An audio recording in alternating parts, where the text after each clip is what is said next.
Bueno, buenas tardes, ¿cómo están? Bueno, espero que estén muy bien realmente. Bienvenidas, bienvenidos a una nueva clase de este taller virtual, los clásicos de la literatura argentina, relecturas de escritores de los siglos XIX y XX, desde Sarmiento hasta Saer. Espero que les hayan gustado las clases previas. Hasta el momento hicimos una primera clase introductoria donde hicimos un panorama completo de todos los autores y los textos que vamos a leer a lo largo de este taller.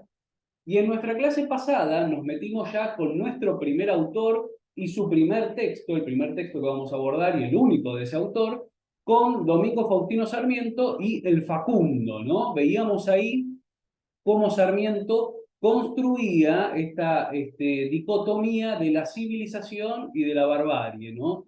Y exiliado en Chile, pretendía, bueno, enfrentarse al gobierno de Rosas, por el cual había sufrido el exilio, escribiendo una biografía de un caudillo, en este caso el caudillo riojano Facundo Quiroga, y tipificando en esa biografía todos los caracteres negativos que existían en el bando de lo que él consideraba la barbarie, ¿no?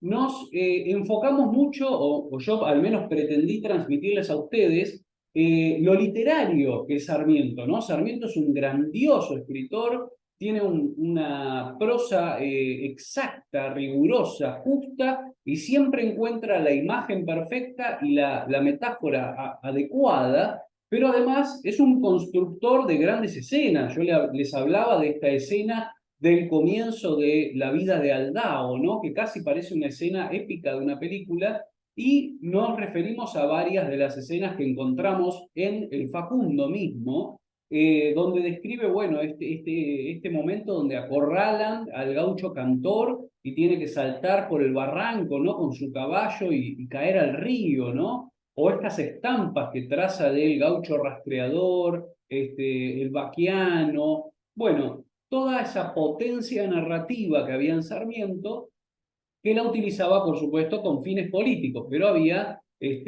cierta seducción por la barbarie o por estos personajes bárbaros. Por ejemplo, la escena que vimos también de Quiroga enfrentándose al tigre, ¿no? O sea, ahí hay una narración que está cargada de tensión y de placer narrativo. Bueno, esa dicotomía que Sarmiento establecía tan fehacientemente, por un lado los bárbaros, por otro lado los civilizados, refiriéndose Sarmiento en el bando de la barbarie, sobre todo a los gauchos y al caudillaje y también a los indios. Acá en nuestra obra del día de hoy, una excursión a los indios ranqueles, nuestra obra literaria de esta tercera clase, vamos a encontrar a un Lucio B. Mansilla que invierte los términos de la dicotomía y todo el tiempo está preguntándose: estos que decimos que son bárbaros, ¿son realmente tan bárbaros? Y nosotros que los definimos a ellos como bárbaros y nos autodefinimos como civilizados, ¿somos realmente tan civilizados? Bueno, a ese tipo de preguntas intenta responder Mansilla, siempre desde la óptica de un escritor y de un hombre del siglo XIX, ¿no? Todavía no hay grandes cambios en cuanto a ideas progresistas, por decirlo de alguna forma, o ideas políticas un poco más novedosas. Estamos en un régimen conservador de hombres de salón del siglo XIX, pero dentro de esos planteos y de ese contexto, Mansilla se va a correr de los lugares comunes, se va a correr de los lugares un poco rancios, por decirlo de alguna forma, y va a plantear toda una mirada novedosa en torno a civilización y barbarie. ¿Quiénes son los bárbaros? ¿Quiénes son los civilizados? Va a matizar al menos esta dicotomía tan fuerte establecida por Sarmiento. Así que vamos a comenzar. Estamos entonces, a ver si avanza el PowerPoint. Ahí está. Estamos entonces en nuestra clase número 3, Lucio B. Mansilla, una excursión, ¿sí? Es lo que hace Mansilla, y la inversión de la dicotomía civilización-barbarie, lo que decíamos recién. Recuerden que ustedes tienen como lectura, yo siempre les aconsejo que miren este video cuando ya hayan leído los textos, ¿sí? Vayan primero y lean los textos asignados. Recuerden que tienen para leer de una excursión a los indios ranqueles, yo les compartí la edición de Biblioteca Ayacucho, que es la misma que les había compartido del Facundo también. Tienen para leer capítulo 1, 2, 4, 10, 14, 25. El 25 es recién cuando se produce la llegada de Mansilla a el territorio de los indios, ¿sí? El primer encuentro con el cacique Mariano Rosas. 25 entonces, 26, 31, 32, 40, 58 y sí, 58 y 65. Esas son, si no me equivoco, sí. Esa es la selección de los capítulos que habíamos acordado, que es lo que ustedes tienen que leer. Son relativamente breves todos, realmente no son capítulos muy largos. Obviamente la lectura del libro completo es sumamente aconsejable, es muy disfrutable, pero es muy largo también, llevaría un mes quizás con toda la suerte leer y dedicándonos solo a la lectura de esto, leer la obra completa, así que para este taller y para los fines de este taller, simplemente nos acotamos a estos capítulos seleccionados, ¿sí? Voy a empezar entonces con una introducción, como hacemos siempre, a la vida y obra, un recorrido breve por vida y obra de Lucio de Mansilla, que nace en 1831, ¿sí? Es unos cuantos años más joven que Sarmiento, que era del 11, ¿sí? 20 años. Y acá lo primero que les puse, fíjense, dice, el sobrino de Juan Manuel de Rosas lee a Rousseau, les puse yo. ¿Qué es esto? Bueno, como sabemos, o quizás no lo sabemos, Mansilla es el sobrino de Juan Manuel de Rosas. Es decir, la hermana de Rosas, Agustina, se casa, siendo muy jovencita, con el padre de Mansilla. Padre de Mansilla, ya un hombre grande, llegando a los 50 años casi, se casa con Agustina, que era una muchacha muy linda en su época, según cuentan las crónicas, pero acá un detalle horroroso de la época, ella tiene 14 años en el momento en que la juntan y la casan con el padre, con quién va a ser el padre de Mansilla, ¿no? Con Lucio Norberto Mansilla, el Lucio Mansilla adulto, padre, es un hombre muy grande, ella es muy chica, incluso en algunos de los textos de Mansilla, de las Coserís y de las Memorias, él cuenta que la madre, en el momento en que la casan con su padre, o la juntan con su padre, todavía estaba jugando con muñecas, o sea, que casi que compartían un mismo interés por los juguetes de niños, siendo él infante y la madre prácticamente otra infante también. Bueno, cosas espantosas de la época al margen, ¿no? Queda como una anécdota o como un detalle. Pero ¿a qué se refiere esto de el sobrino de Juan Manuel de Rosas, Lea Rousseau? Uno de los textos de Mansilla, una de sus grandes obras, además de una excursión a los indios ranqueles, es las que se llaman coserís. Es un conjunto de muchos textos, son casi 120 textos que fue publicando Mansilla en un diario y que luego recopiló en libro. Y causerie, la palabra causerie francesa refiere a charla, ¿sí? Son básicamente charlas. En algunas ediciones de acá de Argentina se las ha editado como charlas o charlas inéditas, pero el título original es causeries o Entre nos. Normalmente el título es Entre nos, causeries del jueves, ¿sí? Jueves porque se publicaban en el diario ese día y Entre nos hace referencia a Mansilla charlando con un grupo de destinatarios elegidos, ¿sí? La realidad es que son textos magníficos, son casi cuentos, podríamos decir, son cuentos o relatos donde va abordando aspectos de su infancia, su juventud, su vida adulta, un montón de cosas, son muy variados. Y en uno de ellos, que es muy célebre, cuyo título es ¿Por qué? ¿Sí? Es un título en pregunta, ¿por qué? La pregunta a la que quiere responder Mansilla, ese por qué, es ¿por qué se fue tan joven a viajar por Oriente, ¿no? Y por el mundo en realidad. Bueno, los chismes de la época lo atribuían a un problema amoroso, ¿sí? O sea que Mansilla había tenido un acercamiento amoroso con una prima, entonces para deshacer ese conflicto familiar amoroso, el padre lo envía a viajar por el mundo con algunos encargos. Esa es una de las versiones. La versión que nos da Mansilla en ese texto que yo les digo que se llama ¿Por qué?, que es una de las coserís, uno de los textos que aparecen como coserís, es otra. Y esa versión es que el padre de Mansilla lo encuentra leyendo el contrato social de Rousseau, ¿sí? Un libro político de lucha contra la tiranía, podríamos decir, ¿no? Un libro de fuerte ideología política de liberación o, bueno, no sabría exactamente cómo definirlo, pero que bueno, establece pautas para la sociedad, ¿no? Y para la convivencia en sociedad o para, bueno, diferentes cuestiones sociológicas, políticas que aparecen ahí en el texto de Rousseau. La cuestión es que el padre lo encuentra leyendo esa obra a Mansilla durante el régimen rosista, siendo Mansilla muy joven, muy chiquito, ¿no?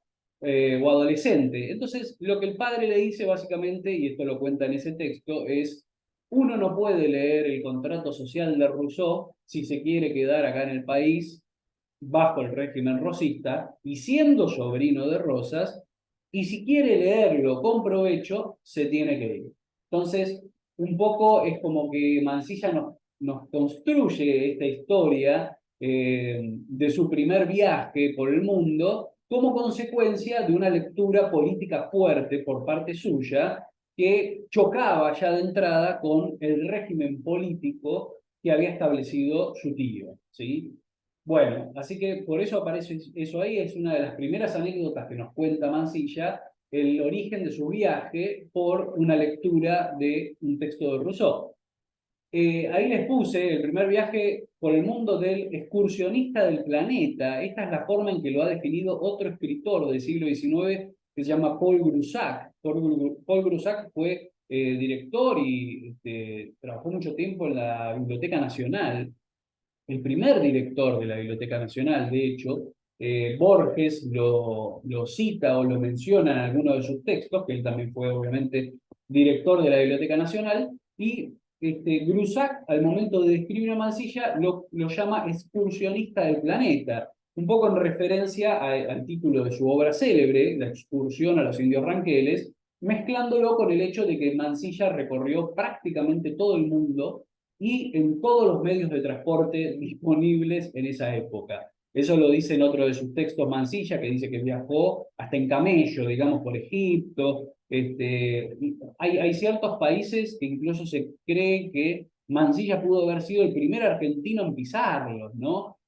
Lugares como cercanos a la India, muy del Oriente, ¿no? Que a los que Mansilla pudo haber sido realmente el primer argentino en haber recorrido esas regiones desconocidas en la época.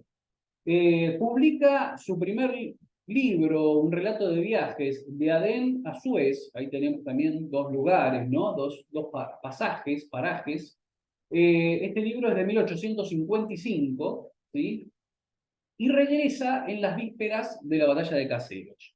Le avisan básicamente que están a punto de derrocar a su tío, a Rosas. Entonces Mansilla vuelve a Buenos Aires y se encuentra con esa situación. Es una situación que está retratada muy bien también en otra de las coserís de Mansilla, que se titula Los 7 platos de arroz con leche, que básicamente es en la época, en las vísperas de Caseros, cuando está a punto de producirse la batalla.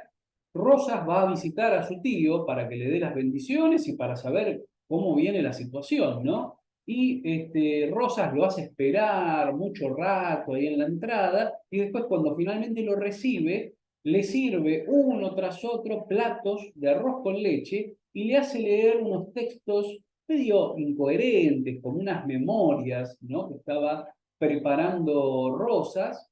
Entonces, bueno, la conclusión del texto es ¿por qué mi tío, estando a punto de perder el poder absoluto y de tener que exiliarse, estaba preocupado con algunos detalles de la ortografía de estos textos y me hacía comer estos platos de arroz con leche? ¿No? Eran como una situación un poco absurda e inesperada ante un contexto tan grave, ¿sí?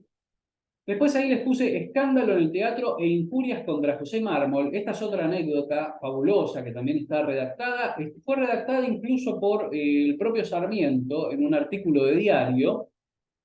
Hay un show de lucha libre en un teatro y acuden todos los personajes importantes de la época. Mansilla está entre ellos.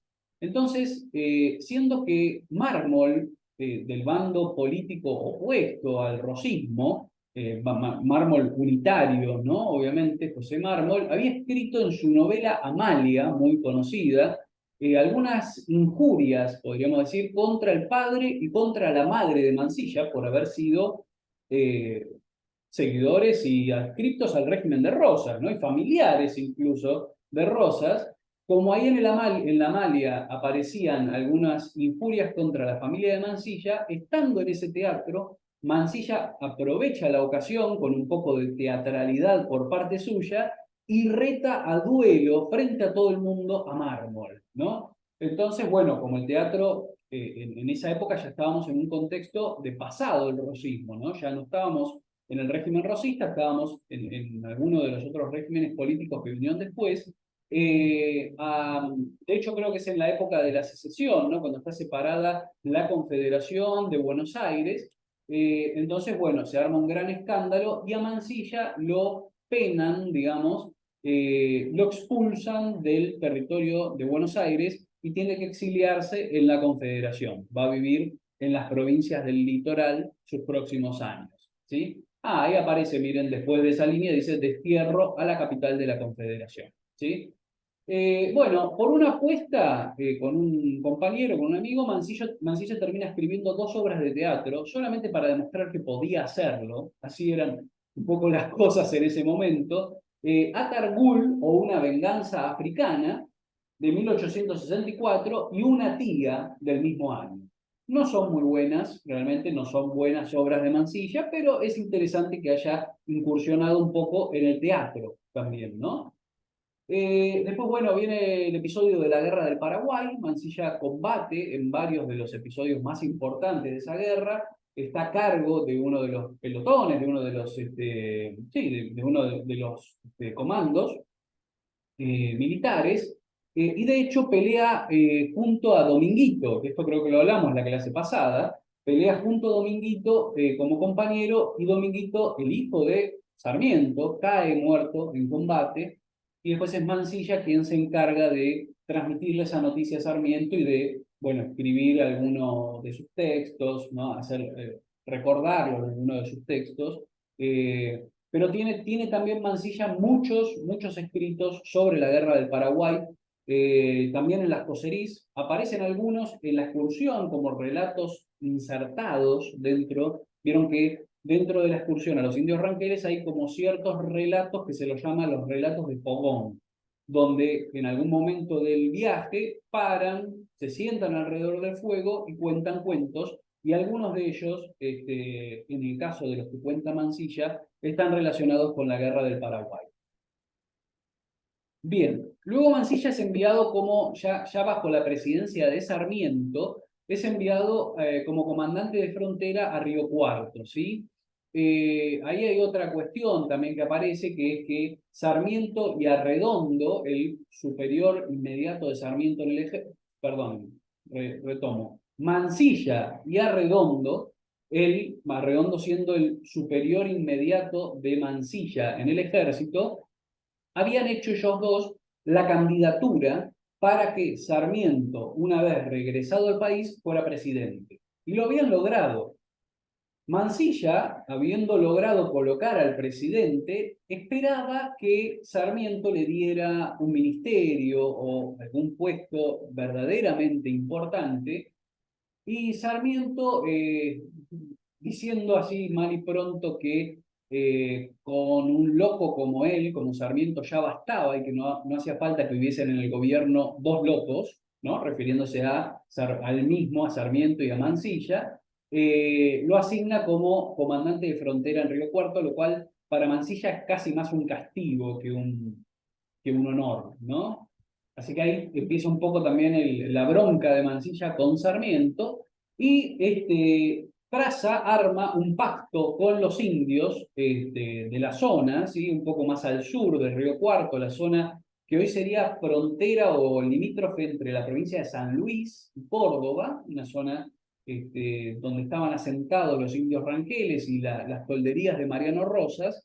Entonces Mansilla hace un pacto con estos indios y como comprobación de buena fe de ese pacto de intercambio, ahora vamos a profundizar un poco sobre eso, es que viaja hacia el territorio de los ranqueles y como consecuencia de ese viaje, para dejarlo por escrito, es que Mansilla escribe una excursión a los indios ranqueles en 1870 que se publican entregas en el diario La Tribuna, ¿sí? Ahora vamos a meternos un poco, de hecho les traje algunas imágenes para que veamos del diario mismo, de La Tribuna, y la publicación de una excursión por parte de Mansilla. Bueno, finalmente ahí les puse polémicas, duelos y misiones en el extranjero, eso es lo que pasa en los años siguientes, ¿sí? Algunas polémicas, tiene un duelo con, no voy a profundizar mucho porque estoy demorando demasiado, pero tiene un duelo con un hombre, un político de la época que es Pantaleón Gómez, que es consecuencia de insultos e injurias que se mandan uno al otro, Mansilla y Pantaleón Gómez, a través de los diarios. Se van publicando como cartas donde van siendo cada vez más subidas de tono una y la otra. Mansilla lo termina retando un duelo. El problema es que en esa época los duelos eran una cuestión meramente de honor, ¿no? Se juntaban y a veces lo resolvían entre los padrinos, ni siquiera hacía falta el enfrentamiento, o cuando se producía el enfrentamiento era muy, nadie salía herido o alguien salía apenas herido, no pasaba demasiado. Como les digo, era una cuestión de reparar el honor, pero no había una intención real de matar a la otra persona. Y acá el problema es que Mansilla asesina, mata a Pantaleón Gómez de un tiro. Eso sale en todos los diarios, se arma un gran escándalo realmente. Y Mansilla se va al extranjero. Directamente se va a recorrer Francia, Europa, escribe unas cartas, a ver si lo tenemos en la próxima filmina, acá está. Escritura de Ecos de Europa en la Tribuna Nacional, es una columna que escribe desde Francia principalmente, pero de otras regiones de Europa también, para ese diario, para la Tribuna Nacional. Esto tenemos que pensar los años 1881, 1883, más o menos, ¿no? En esa época. Bueno, luego regresa al país, se adscribe al juarismo, ¿sí? Se adscribe, primero es partidario de Nicolás Avellaneda, pero después se suma al gobierno muy fuertemente, muy fuerte, casi un segundo hombre de Juárez Selman, ¿sí? Del gobierno de Juárez Selman. Ahí en esa misma época, durante el juarismo, es que publica Las Coserís, estos textos que yo les mencionaba antes, entre 1888 y 1890, una coserí por semana, son muchos textos, en el diario Sudamérica, es un diario oficialista del juarismo, y luego se recopilan esos textos en 5 volúmenes. Muchas quedan inéditas, sin recopilarse, y van a ir apareciendo posteriormente en otros volúmenes recopilatorios, y todavía hay algunas que están inéditas, ¿sí? Bien, vienen a continuación algunos cargos políticos, misiones diplomáticas en el extranjero, ¿sí? Realmente cuando cae el juarismo con la revolución del Parque hacia 1890, se ve muy afectada la figura de Mansilla porque era muy cercano a Juárez Selman, se ve muy afectada su figura política. Así que después le encargan misiones diplomáticas, viaja por Europa, pero prácticamente podemos considerar 1890 como el fin de la presencia política en Argentina de Mansilla, ¿sí? Eh, También se puede considerar como un fin de su escritura, ¿sí? Porque después vienen textos muy menores, salvando quizás Mis Memorias, que es de 1904, pero casi que podemos decir que la excursión de 1870 y las Coserís de 1890 son los textos superiores de Mansilla y todo lo demás decae mucho realmente. Bueno, ahí tenemos algunos de esas obras, ¿no? Aparecen como retratos de personajes históricos en Retratos y Recuerdos de 1894. Luego se radica en Francia y escribe una biografía de su tío. Esto creo que ya les comenté algo la clase pasada.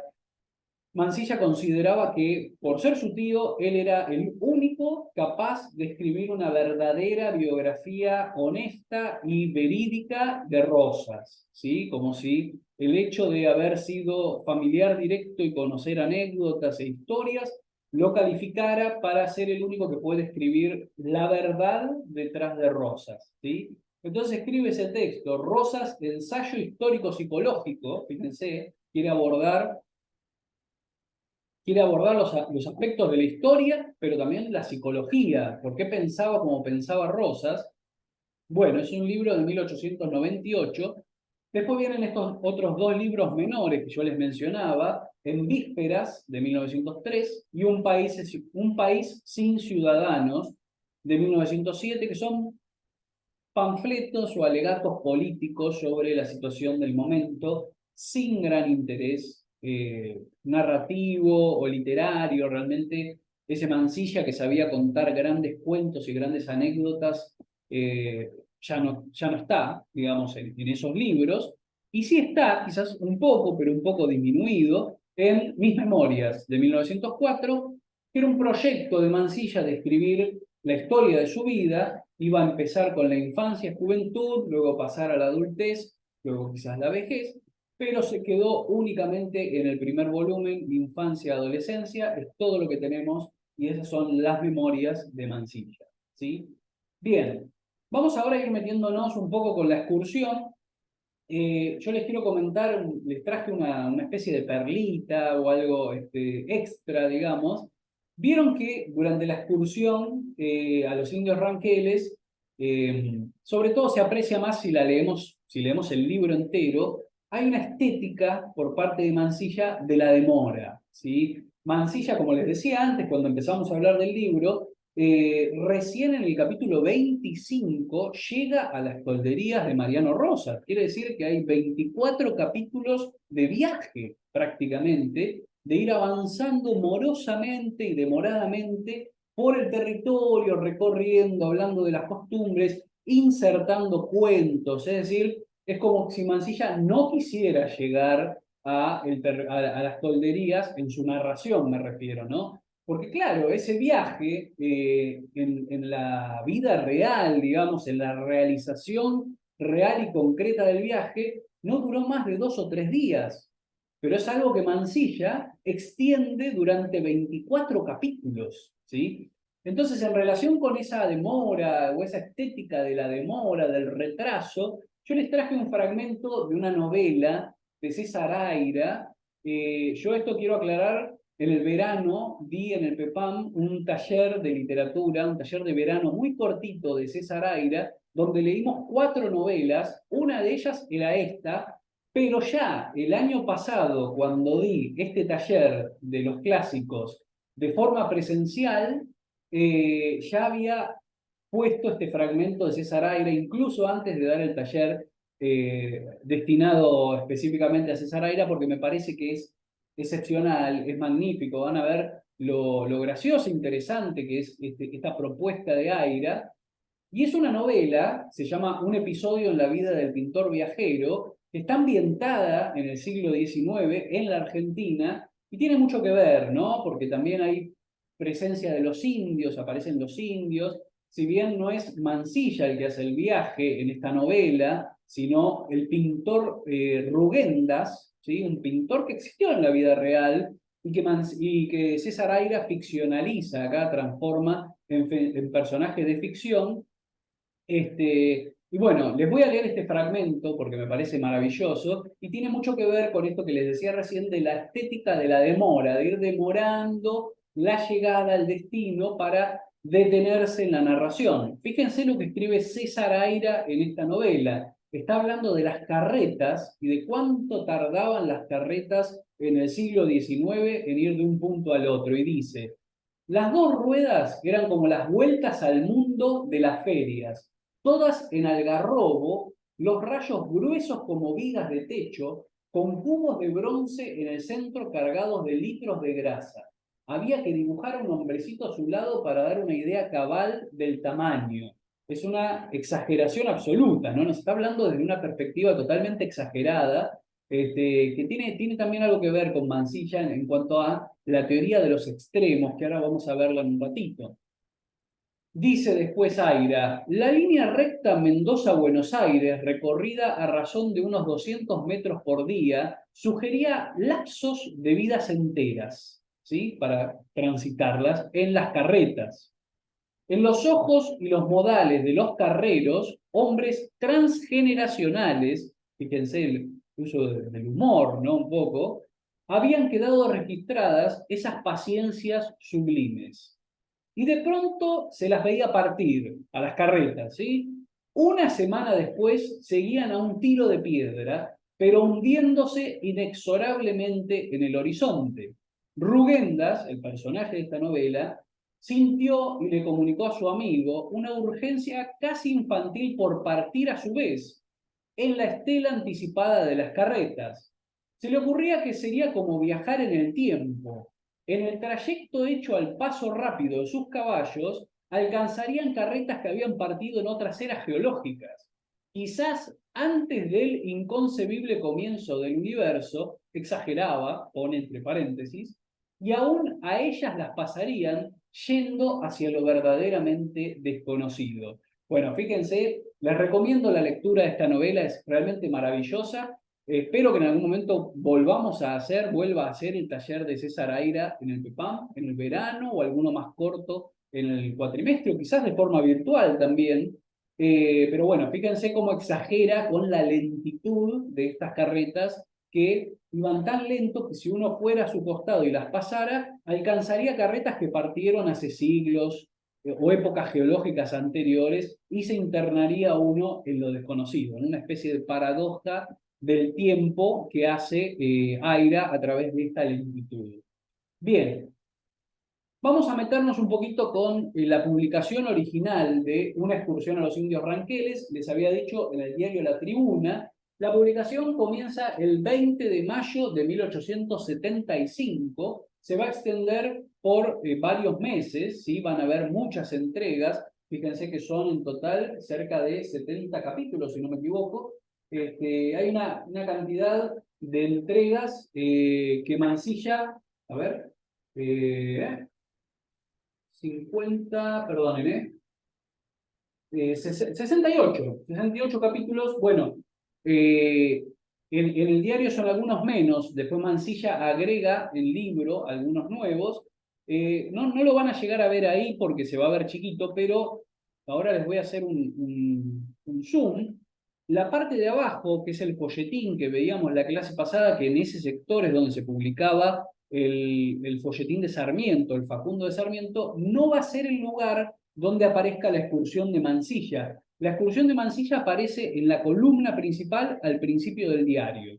Ahí quizás no se llega a leer, a ver, ahí le hacemos un zoom, fíjense, donde dice en la parte superior izquierda, una excursión a los indios Ranqueles. Esa es la primera de las cartas, ¿sí? Eso es importante también. La excursión está escrita en forma de carta, ¿sí? Es un relato de tipo epistolar, del género epistolar, que está destinado a un destinatario específico, que es un amigo de Mansilla. Tiene un destinatario explícito, que es un personaje de la época entendido en la materia de la cual va a hablar Mansilla, que es Santiago Arcos. Ahora vamos a verlo mejor eso. Lo que me interesa es que vean acá la distribución, como venía el título, y esto, ¿no? Este tema de que no es un folletín, no aparece en la parte inferior, sino que es una crónica, podríamos decir, o una narración que va a estar insertada en el cuerpo principal del periódico, como se hacía a veces con algunos relatos de viajes, ¿sí? Como el caso de la excursión de Mansilla. Ahí tenemos de vuelta, ¿no? Para que vean amplificado, una excursión, fíjense con la ortografía de la época, que no aparece la X, sino una excursión, ¿sí? A los indios Ranqueles. Este es la segunda carta que constituye el cuerpo de la excursión. Acá tenemos una más, finalmente, esto es de 7 de septiembre, fíjense, recién estábamos en mayo, 20 de mayo, ahora estamos en septiembre, se sigue publicando todavía la excursión. Si no me equivoco, esta debe ser una de las últimas, sí, esta es una de las últimas, ahí aparece, yo no llego a leer bien, la 61, si no me equivoco es, como les decía, Mansilla en el diario llegó a publicar hasta, si no me equivoco, esta carta, este capítulo también podríamos decir, y luego al hacer la publicación en libro ese mismo año, agregó algunos más que fue preparando entre la fecha de publicación del diario, en el diario y la fecha de salida del volumen y la preparación en volumen como libro, ¿sí? Bien, este es el destinatario explícito que les mencionaba recién, Santiago Arcos, un escritor que no ha quedado realmente en la historia de la literatura, escribió pocas obras, esta es una de ellas, se llama Cuestión de Indios, las fronteras y los indios, 1860. Es una obra, ahora vamos a leer un fragmento un poco controversial, más todavía que controversial, es una obra complicada porque básicamente aboga por un exterminio directo, digamos, en esa época habían varias posturas en torno al problema del indio, ¿no? ¿Qué hacer con los indios y con sus territorios, obviamente? Lo importante también eran, además de las personas, quedarse con los territorios de los indios, que estaban ocupando los indios, y en este caso, las posturas solían ser u ofensivas o defensivas, ¿sí? Hay algunas posiciones de convivencia intermedias, muchas prefieren el sistema de fortines, ¿sí? Que mantener un sistema de defensa a través de los fortines, y no atacar, ir ganando territorio poco a poco a través de tratados o de pactos, que es lo que va a hacer Mansilla en la excursión, ¿no? Es hacer un tratado con los indios en el cual los indígenas ceden un poco de territorio y el gobierno nacional de la época les provee una cantidad enorme de ganado, insumos y otras cuestiones, ¿no? Pero también estaban los defensores del esquema o del sistema ofensivo, ¿sí? Es decir, consideraban que la línea de fronteras era algo muy costoso de sostener, muy inconveniente de sostener, y que directamente lo que había que hacer era exterminar al indio y quedarse con sus tierras, que es efectivamente lo que se terminó haciendo al final, ¿sí? Bajo el gobierno de Avellaneda, con el comando de Roca, como conocemos, ya la sabemos, la infame campaña o conquista del desierto de Roca, que termina exterminando a los indígenas, a las familias, capturando a muchos de ellos, distribuyéndolos en trabajos esclavizantes o enviando a los niños y a las mujeres a trabajar como personal de limpieza en las casas de las familias acaudaladas, un verdadero horror. Bueno, Santiago Arcos era un defensor de ese esquema de ataque y de ese esquema ofensivo, y fíjense lo que pone en cuestión de indios en este libro, dice, ¿no?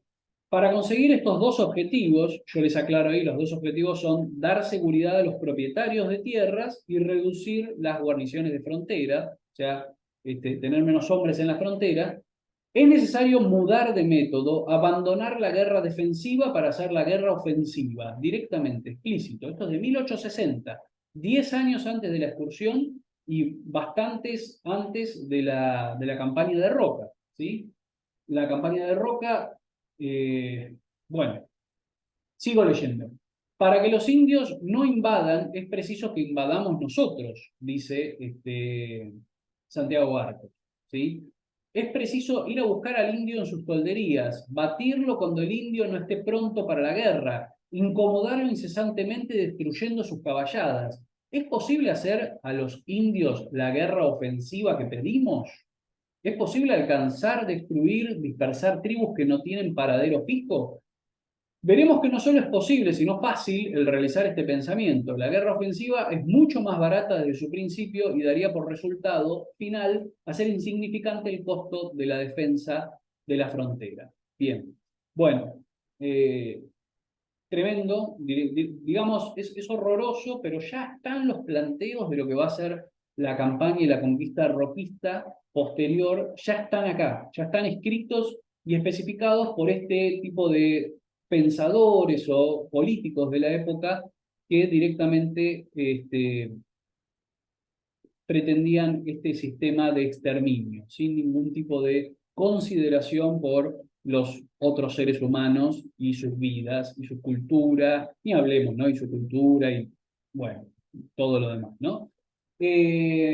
Entonces, Mansilla, por supuesto, era amigo de Santiago Arcos, eran conocidos, amigos, pero le va a discutir un poco su sistema, le va a discutir un poco el texto, y va a tratar de, en su obra, en la excursión Los Indios Ranqueles, demostrar que es posible cristianizar, podríamos decir, para la época, ¿no? También es un horror hoy pensarlo hoy en día, pero para la época era la mejor de de las perspectivas, ¿no? Cristianizar, transformar en cristianos, transformar en trabajadores a esos indios que ellos consideraban que no estaban insertos en el sistema productivo del país, ¿sí? Bien, entonces tenemos como destinatario explícito a Santiago Arcos, como destinatario político también aparece Sarmiento, ¿no? Ahí hay como muchos guiños o muchos mensajes dirigidos por Mansilla a Sarmiento, por esto que les decía recién. Es un tratado que Mansilla hace con los Ranqueles, estando Sarmiento como presidente, y los Ranqueles desconfían un poco de toda la cuestión. Sarmiento retrasa, sí, Sarmiento retrasa un poco la ejecución de ese tratado que había hecho Mansilla, entonces Mansilla decide directamente internarse en el territorio de los Ranqueles y encargarse de llevarles su propuesta de buena fe directamente a los indios, lo cual era muy peligroso, ¿sí? En la época lo hace con muy pocos hombres, muy pocas fuerzas, absolutamente de buena fe, y sabiendo que tiene un parentesco o una relación con Mariano Rosas, que es un ahijado político de Rosas. Ahora lo vamos a ver. Bien, avanzo un poco, se está haciendo muy largo esto. Empezamos con algunos de los tópicos o temas que van apareciendo en la excursión. Yo acá les traigo las citas, como siempre. No las voy a leer todas, las voy a ir pasando y voy a enfocarme en las que más me interesan. Acá tenemos en el capítulo 1, esta cuestión de Mansilla que se postula como conocedor de primera mano del territorio. Esto es un poco para discutirle a Sarmiento también, para pelearle a Sarmiento, porque siempre está la cuestión de que Sarmiento escribe el Facundo sin conocer nada del territorio que describe. O sea, él describe la Pampa, las distintas provincias, todo, pero todo por conocimiento libresco, Sarmiento, ¿sí? Todo por conocimiento libresco. En cambio, Mansilla se jacta de haber ido al territorio de los Ranqueles, haberlo estudiado, haberlo topografiado. Ahora vamos a ver, acá aparece un Mansilla como topógrafo del territorio. Él mismo hizo un croquis topográfico de la línea de frontera, fue trazando un mapa, es decir, conoce de primera mano el terreno y ya desde antes de la excursión lo venía recorriendo, meses y meses de recorrer toda la zona para conocerla bien, ¿sí? Bien, fíjense esta cita, dice Mansilla: tengo en borrador el croquis topográfico levantado por mí de ese territorio inmenso desierto que convida a la labor y no tardaré en publicarlo, ofreciéndoselo con una memoria a la industria rural. Más de 6.000 leguas he galopado en año y medio para conocerlo y estudiarlo. No hay un arroyo, no hay un manantial, no hay una laguna, no hay un monte, no hay un médano donde no haya estado personalmente para determinar yo mismo su posición aproximada y hacerme vaquiano, como el vaquiano que veíamos la clase pasada de las descripciones de Sarmiento, ¿no? Comprendiendo que el primer deber de un soldado es conocer palmo a palmo el terreno en donde algún día ha de tener necesidad de operar, ¿sí? Y fíjense, acá está el croquis topográfico, esto está adjunto en algunas de las ediciones de una excursión a los indios Ranqueles, en la que yo les pasé de Biblioteca Ayacucho, está al final. Es un croquis completo de toda la región en la cual estaba apostado Mansilla.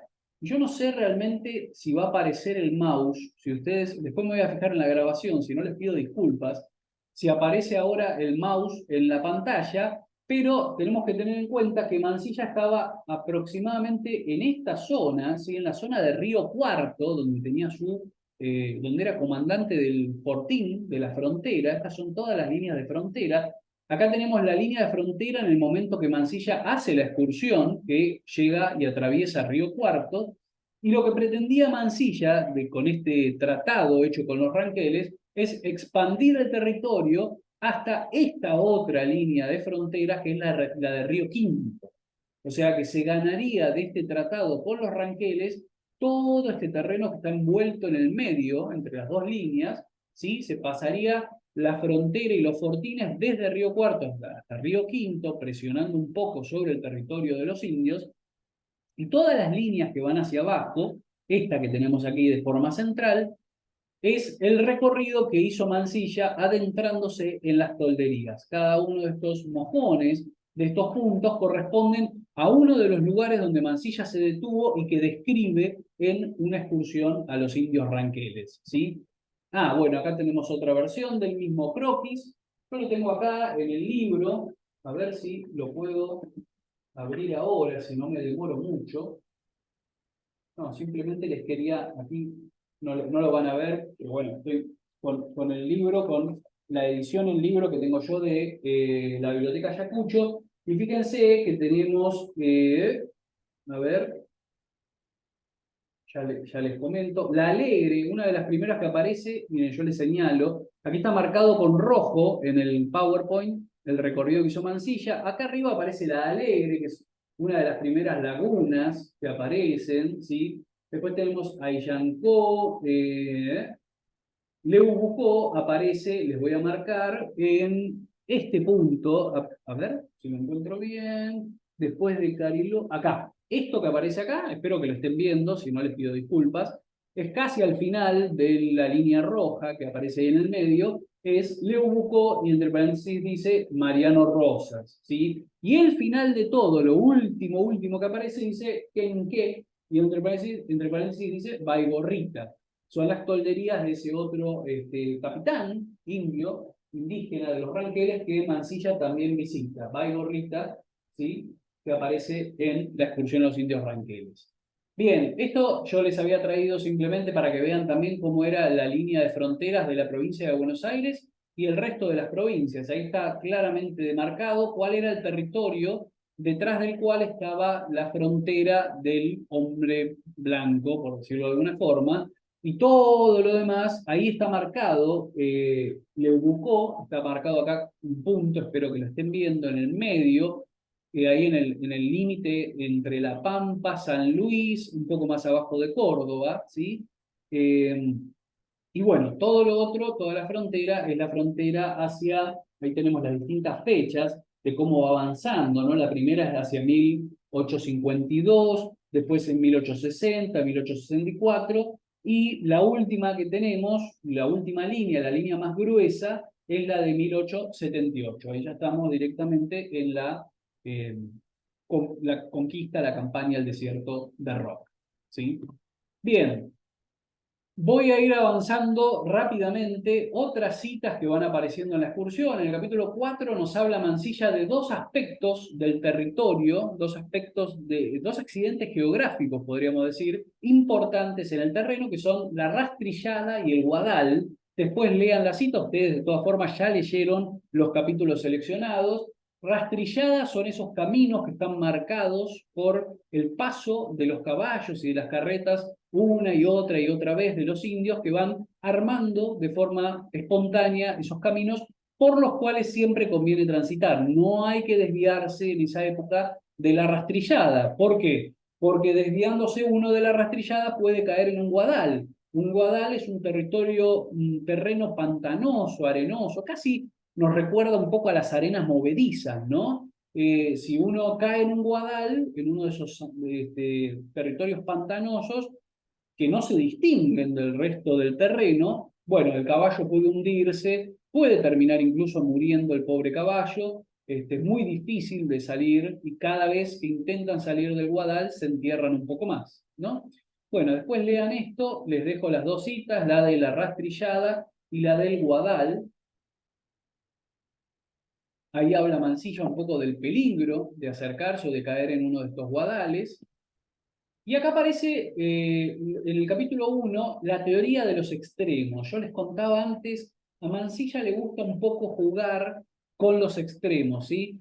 Se aplica a todos los aspectos de su figura y de su obra, es sumamente excéntrico en su figura, se lo consideraba en la época un dandy, ¿no? Vestía de formas absolutamente excéntricas y salía a pasear a la calle con galera, con monóculo, con unos batones largos, con bastones, era un personaje en toda su figura, pero también los extremos aparecen en su escritura, aparecen en los viajes, como ya dijimos, viajó por todos los rincones del mundo.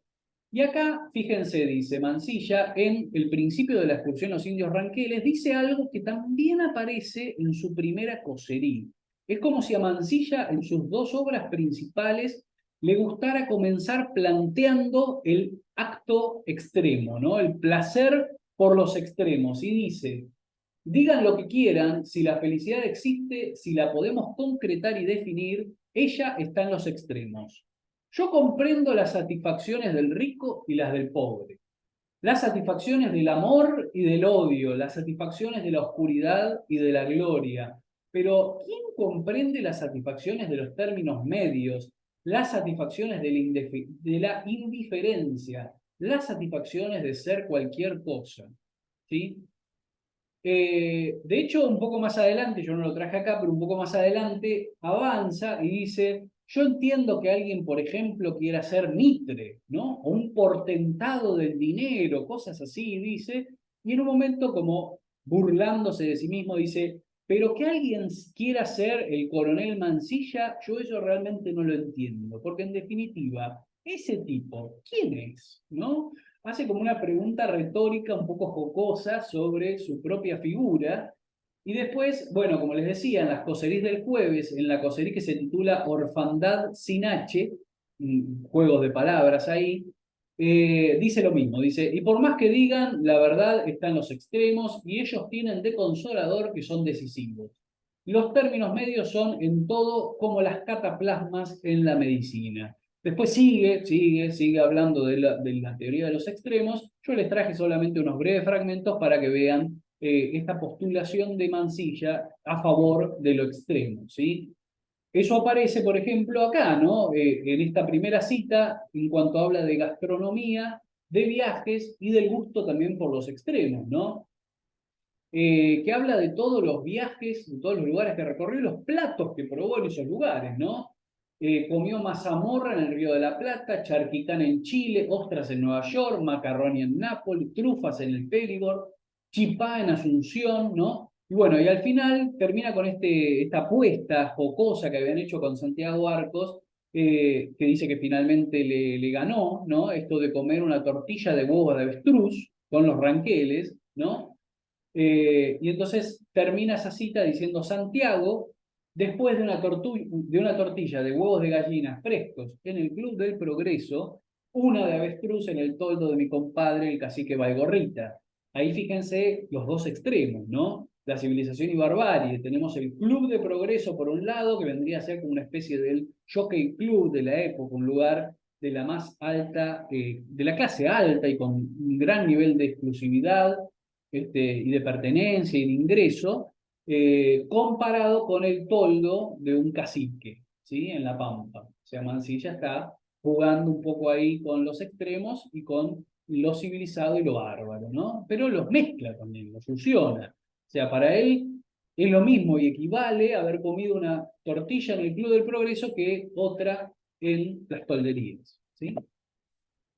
Bien, acá aparece este episodio con el indio Linconao. Vieron que Linconao es afectado por la viruela, un indio que estaba en el regimiento o en el campamento de Mansilla, en Río Cuarto, y es afectado por la viruela, y ahí se da lo que Mansilla llama un triunfo de la civilización, porque estando el indio afectado de esta enfermedad, nadie se quería acercar, y él, de todas formas, no le importa nada, se acerca, lo levanta, lo acerca a su cara. Fíjense que dice, no era noble, ni digno, ni humano, ni cristiano retroceder, y Linconao fue alzado a la carretilla por mí, rozando su cuerpo mi cara. ¿Sí? O sea, Mansilla lo considera como, miren, un verdadero triunfo de la civilización sobre la barbarie, del cristianismo sobre la idolatría. Bueno, idolatría, aparece ahí también el componente religioso, pero lo importante quizás en este episodio es que Mansilla se ensalza a sí mismo y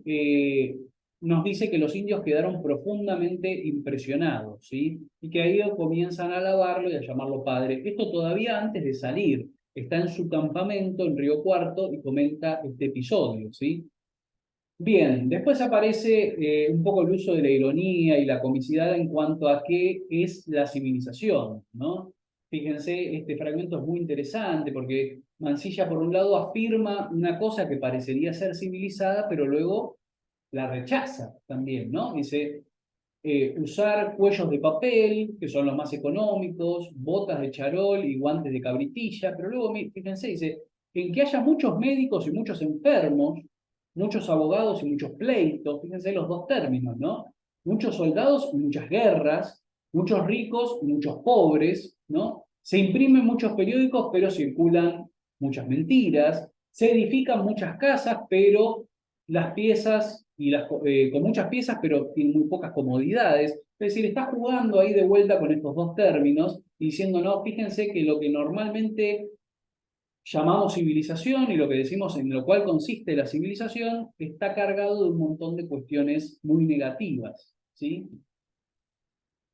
Mejor se duerme en la Pampa es el título de un trabajo académico escrito por Cristina Iglesia, una erudita, una estudiosa de la UBA, y viene a relación con esta parte, este texto de Mansilla, ¿no? Que nos dice que los hoteles, bien, ustedes lo leyeron, los hoteles son de muy mala calidad, muy incómodos, llenos de bichos, de chinches, de ratas, de todo tipo de parásitos, digamos, y entonces, claro, Mansilla considera que mejor se duerme en la pampa, bajo el cielo estrellado.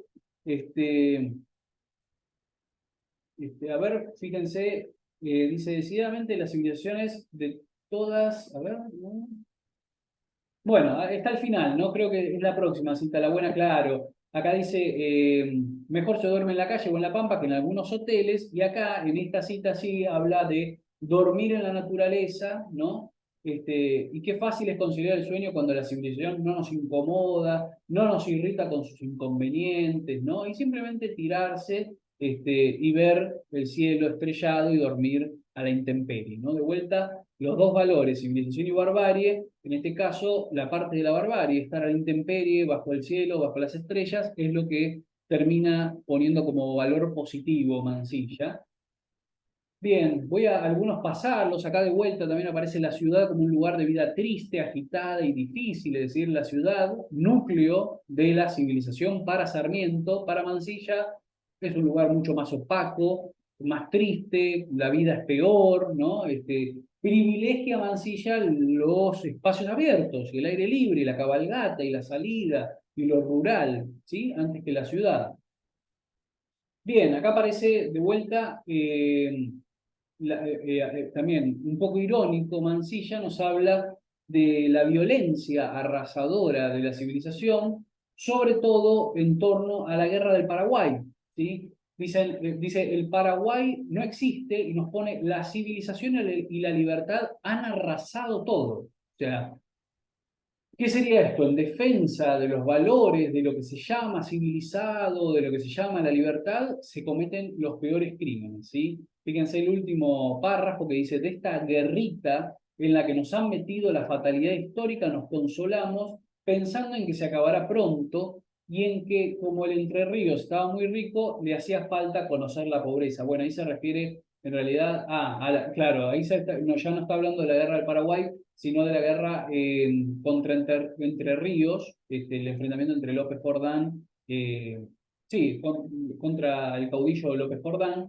Pero bueno, digamos, está diciendo que lo mismo que se hizo en el Paraguay, el arrasamiento que se dio en el Paraguay, lo mismo está pasando ahora con Entre Ríos. Como Paraguay era muy próspero, hubo que arrasarlo. Lo mismo ahora Entre Ríos, que estaba muy rico, le hace falta conocer la pobreza. Está siendo irónico, obviamente, sarcástico, Mansilla, al momento de decirnos esto.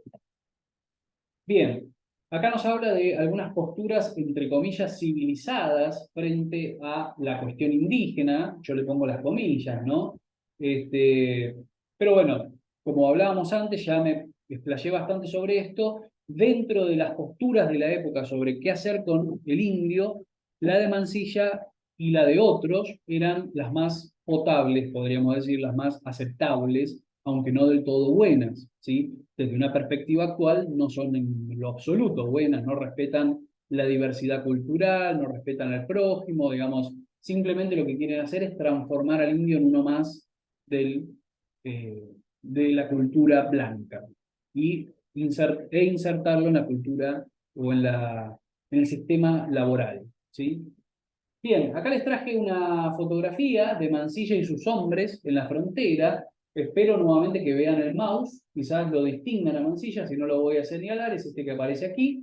Es el que tiene la capa, es una capa colorada, que aparece en la excursión, quizás lo hayan leído ya, y un bastón o una especie de, sí, de báculo en la mano, o quizás un arma, no se distingue completamente del todo, pero bueno, la forma de distinguir a Mansilla es por la capa, esencialmente, que a lo largo de la excursión tiene cierto protagonismo, y después en un episodio de un sueño de Mansilla cobra más protagonismo no solo la capa, sino una piel que se coloca, ahora vamos a llegar a esa parte porque me interesa muchísimo, una piel que se coloca de jaguar, ¿no? Como para, bueno, es muy, muy interesante ese sueño de Mansilla. Bien, acá los ranqueles leen la tribuna, ¿sí? Esto lo anticipa Mansilla en el capítulo 10 y lo describe acá en el capítulo 40, ¿no? Que nos dice que básicamente Mariano Rosas entra a su toldería, fíjense, lo voy a leer, con un cajón de pino con tapa corrediza, lo abrió y sacó de él una porción de bolsas de zaraza con jareta. Era su archivo. Cada bolsita contenía notas oficiales, cartas, borradores, periódicos. Él conocía cada papel perfectamente.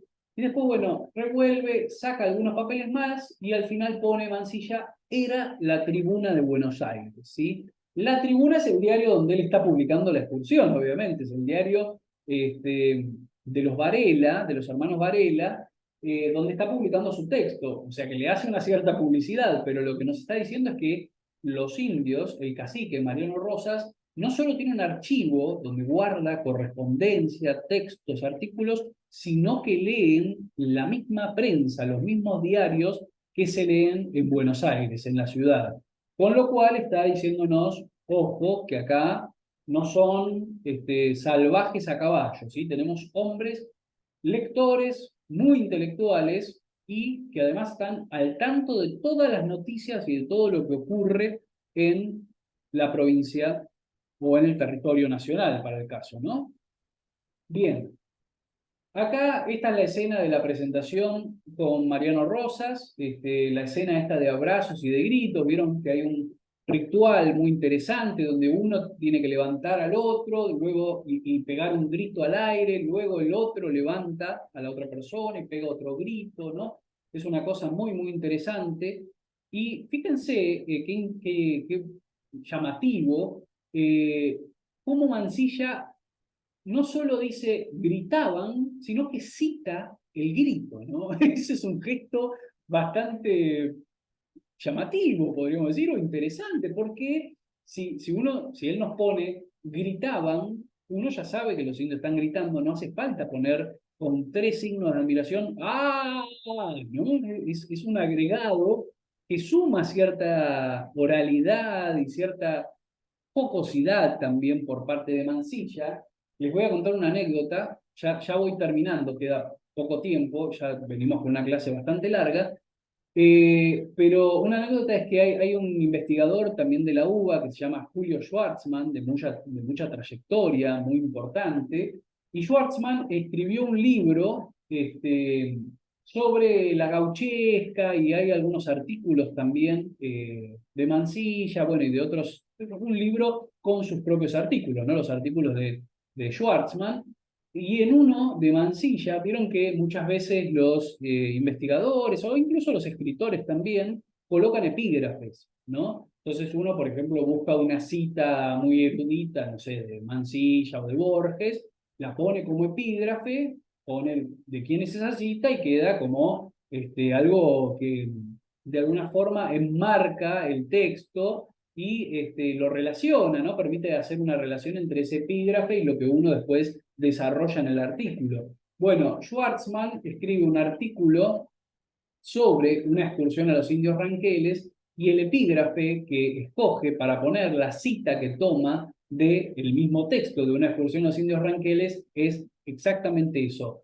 Ah, entonces uno empieza a leer y aparece como epígrafe un montón de As y abajo entre paréntesis Lucio de Mansilla, una excursión a los indios ranqueles, lo cual es un gesto también un poco jocoso por parte de él, que es un investigador serio y está citando como epígrafe la reproducción de un grito de los indios, ¿sí?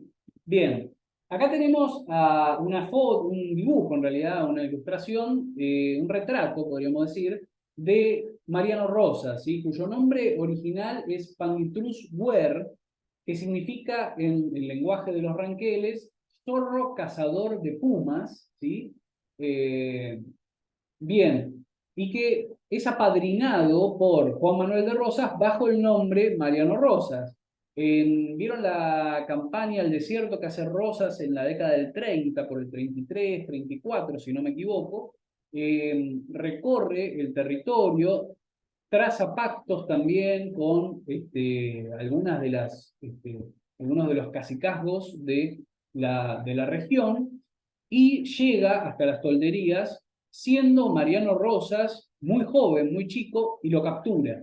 Juan Manuel de Rosas, con su ejército capturan a Mariano Rosas. Esto lo cuenta el propio Mariano Rosas en una excursión a los indios ranqueles, cómo fue capturado y luego se escapó. ¿Sí? Él logró escapar y no regresó nunca, jamás volvió con Juan Manuel de Rosas, que cuando se entera que es el hijo del cacique de la tribu, le da grandes honores, lo hace su ahijado, ¿no?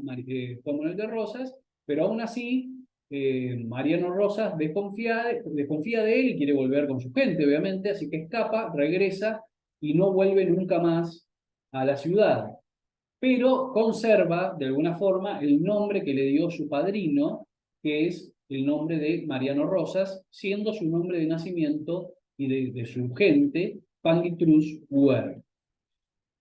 Acá, bueno, justo es la escena que yo les estaba comentando, Pangitrus Huer, prisionero y ahijado de Rosas, sí, es en el año 1834, ¿ven? Bueno, esto léanlo después, es todo lo que cuenta Mariano Rosas sobre cómo lo capturaron. Acá lo mismo, una carta de Rosas que le envía, que aparece transcripta en una excursión a los indios ranqueles, y bueno, y la resolución de Mariano Rosas de no regresar nunca. ¿Sí? Lean después bien la cita. Bien, voy avanzando un poco. Acá aparece la admiración de la fuerza en el hombre civilizado, ¿sí? También otro de los rasgos que admira este, la admiración del hombre civilizado por la fuerza que tienen de la fuerza en este caso que tiene Mansilla, ¿no? Bueno, cómo admiran esa fuerza física y lo llaman, que sea al final, ese coronel Mansilla muy toro, ese coronel Mansilla cargando, lindo, etcétera, ¿sí? Bueno, paso. Esta la voy a saltear también, es un poco como se le echa la culpa a la civilización por los defectos de la barbarie, ¿no? Como si los civilizados tuvieran que enseñarle a la barbarie o a los bárbaros cómo deberían comportarse, un poco de infantilización ahí, un poco de desprecio, pero bueno, después léanlo, ¿sí? Bien, el yapaí o el ceremonial de la bebida ranquelina, esto es muy interesante, ¿no? Cómo hacen estas ceremonias de bebida donde llenan esos cuernos gigantes y hacen yapaí y entonces tienen que beber uno como un salud, ¿no? Que bueno, Mansilla transcribe ese yapaí con the pleasure, lo pone en inglés incluso, ¿no? Como si dijéramos the pleasure of a glass of wine with you, ¿no? O sea, quiere compartir el placer de tomar una copa de vino con usted, ¿no? Eso es lo que significa yapaí, ¿no? Tendría que ser un saludo, chin chin, ¿no? Y bueno, entonces beben estas cantidades enormes de alcohol que después tienen consecuencias en la historia. ¿Vieron esa escena de la borrachera donde hay uno de los caciques que está a punto de atacar a Mansilla? Los indios aparentemente con las borracheras se vuelven realmente muy agresivos, y Mansilla por un momento peligra su integridad física. Y acá llego a esta escena, esto sí me interesa mucho, el sueño de Lucius Victorius Imperator. Esto, yo les traje acá toda la cita, pero no la voy a leer porque es realmente muy larga. Espero que lo lean ustedes bien. Enfóquense en este sueño porque es una escena, desde el punto de vista narrativo, es absolutamente fascinante y desde el punto de vista político es totalmente rupturista porque Mansilla lo que está planteando es que sueña con que se vuelve emperador, además un emperador romano, ¿no? Con el nombre Lucius Victorius Imperator, el nombre como si fuese un emperador romano de los ranqueles, y una vez que los ranqueles lo han subido a lo más alto del estamento político, planea o se le cruza por la cabeza invadir Buenos Aires, conquistar el territorio nacional, conquistar el territorio del Blanco, siendo el emperador de los ranqueles. Una cosa, obviamente que es un chiste, lo está haciendo como una cosa provocadora y jocosa, pero es un pensamiento muy, muy interesante para la época. Imaginemos todo el blanco absolutamente preocupado por el problema indígena y tratando de buscar las formas de resolverlo, y Mansilla no solo va y se interna en el territorio de los ranqueles, sino que nos cuenta que sueña que él se vuelve líder de los ranqueles y con sus fuerzas ataca y conquista a las ciudades. Absolutamente revolucionario. Este, bueno, ahí aparece, ¿no? Mortal, me decía, aprovecha los días fugaces, no seas necio, piensa en ti, no en la patria, ¿no? Entonces quiere, bueno, avanzar, ¿no? Y aparece la cuestión, yo no sé si lo voy a encontrar ahora, de esta piel de jaguar, si no me equivoco, a ver si lo logro encontrar. Ahí, fíjense, yo era emperador de los ranqueles, hacía mi entrada triunfal en Salinas Grandes.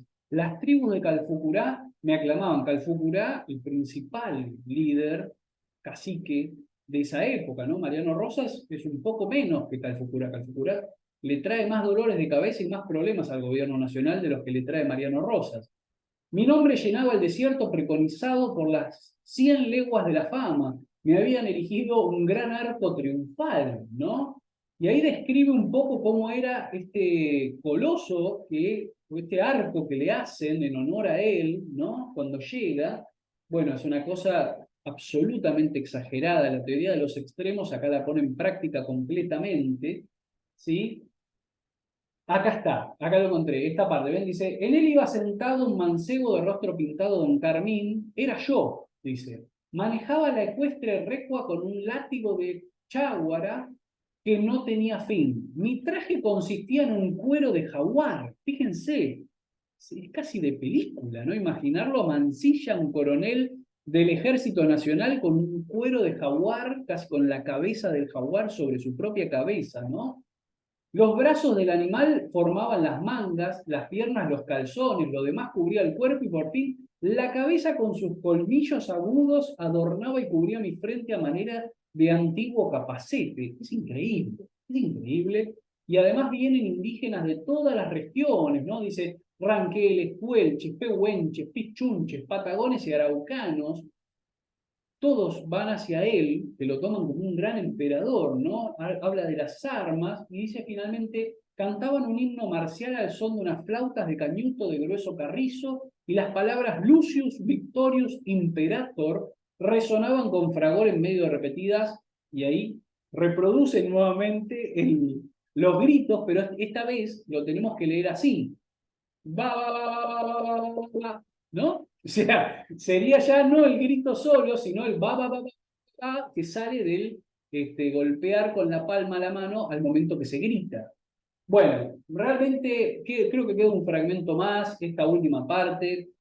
Yo llego con la lectura hasta ahí. Realmente es maravilloso lo que hace Mansilla en ese sueño. Como les decía, tanto desde el punto de vista político como desde el punto de vista narrativo. Eso lo podemos tomar, ese sueño de Mansilla, bueno, se lo puede tomar directamente, además, como una premonición, ¿no? Como un pasaje premonitorio. pero bueno, pero un pasaje premonitorio invertido además, porque no son los blancos conquistando o exterminando a los indios, sino al revés, Mansilla emperador conquistando la civilización.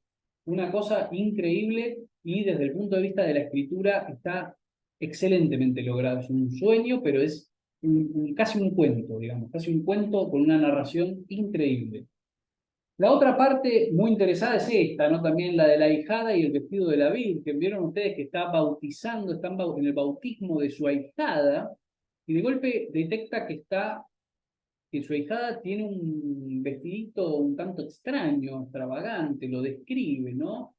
Y le llama la atención, y bueno, y después obviamente se horroriza al descubrir que el vestido que tenía su ahijada era de una virgen, lo habían tomado al pasar por una iglesia, lo habían capturado, se lo habían sacado a un estatua de una virgen, y eso era con lo que habían luego vestido bueno, ahí dice, ¿no? El vestido de la Virgen de la Villa de la Paz, con lo que habían vestido a la niña. Esto realmente lo impresiona mucho a Mansilla. Fíjense que dice, con unas pobres palabras humanas, yo no puedo expresar el efecto extraño que hizo en mis nervios la voz, el aire y la tonada de aquella revelación.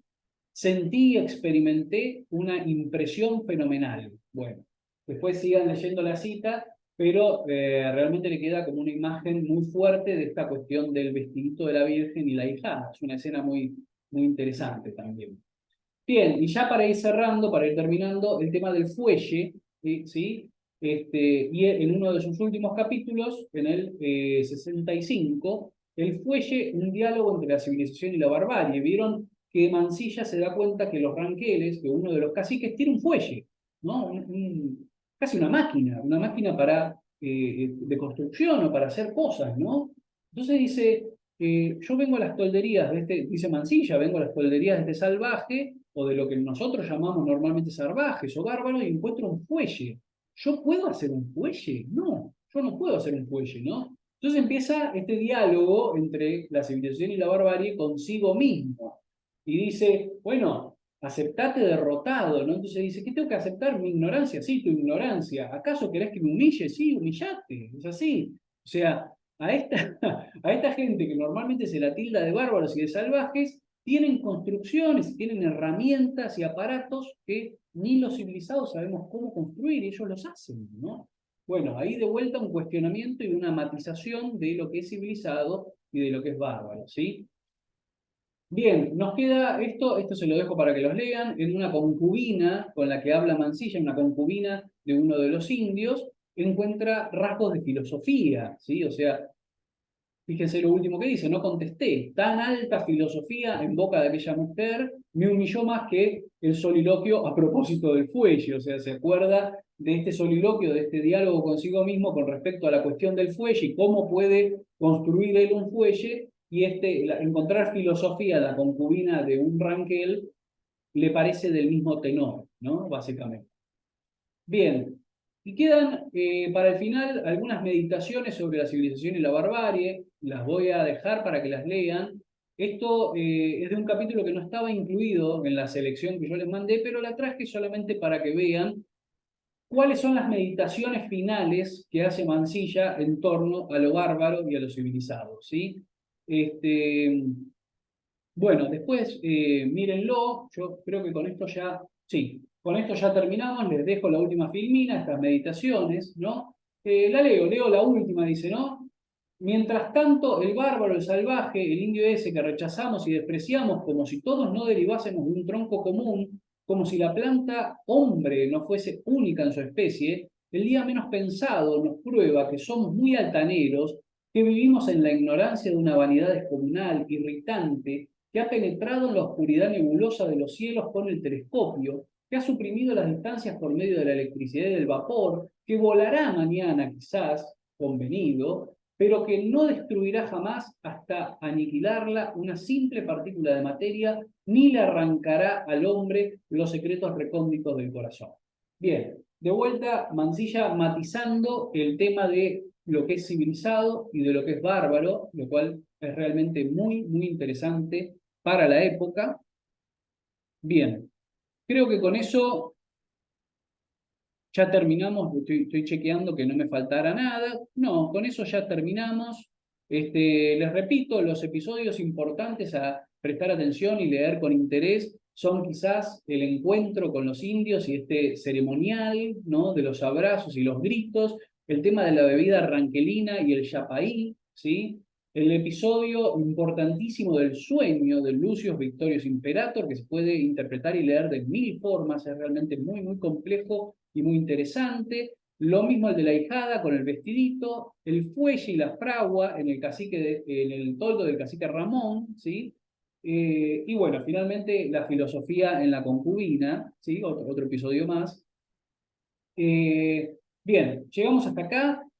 Nos corre el tiempo siempre, lamentablemente. Sería muy lindo poder debatir y hablar muchísimo sobre Mansilla, porque hay muchísimas cosas para decir. El tono de escritura, ¿no? La oralidad, cómo se manifiesta la oralidad, la cuestión de los relatos de Fogón, cómo aparecen estos cuentos insertados dentro de la excursión a los indios ranqueles. Bueno, realmente hay mucho, mucho para decir. No nos da el tiempo.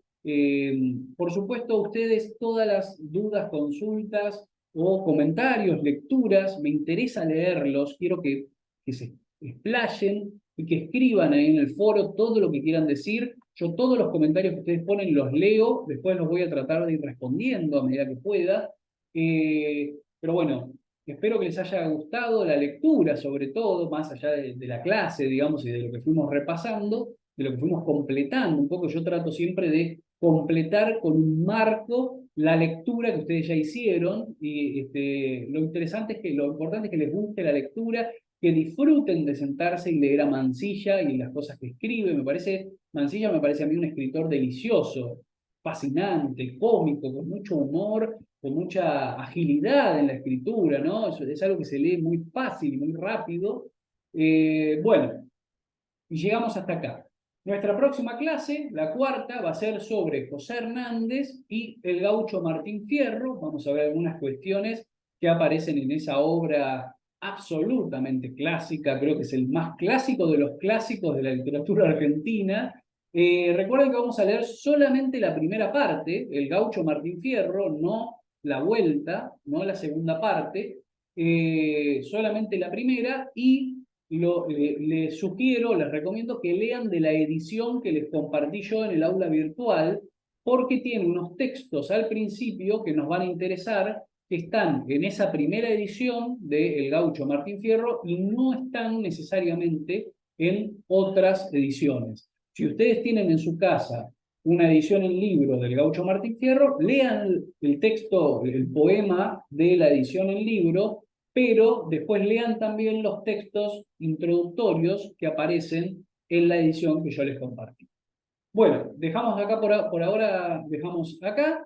Les agradezco mucho por estar del otro lado y por estar escuchando. Bueno, nos encontramos la próxima semana. Espero que tengan una hermosa, hermosa semana y que hayan disfrutado de esto. Gracias, nos vemos prontito.